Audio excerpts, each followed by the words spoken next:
سامعین ناظرین السلام علیکم، آداب، نمستے۔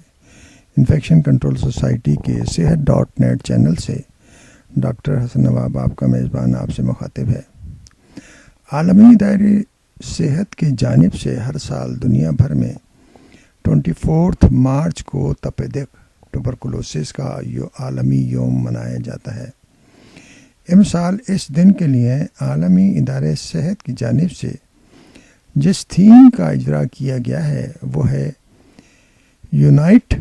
ٹو اینڈ ٹی بی،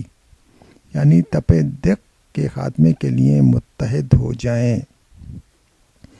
عالمی ادارے صحت نے گزشتہ برس جن امراض کو قاتل عوارض میں شمار کیا تھا ان میں سے ایک تپیدق بھی ہے، لہذا عالمی صحت پر یہ یوم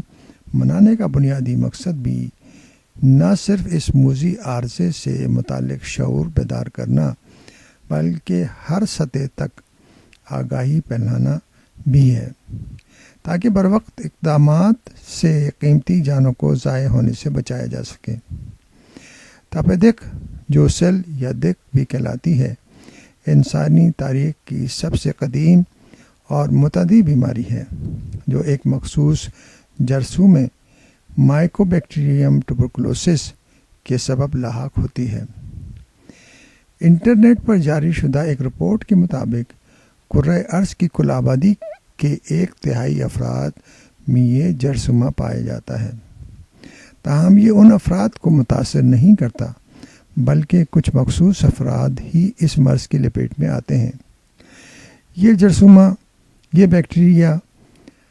کن وجوہ کی باعث فعال ہوتا ہے، اس کی کتنی اقسام ہیں، اور اگر علاج میں کوتاہی برتی جائے تو کیا پیچیدگیاں کمپلیکیشنز جنم لیتی ہیں یا لے سکتی ہیں۔ یہی سب جاننے کے لیے ہم نے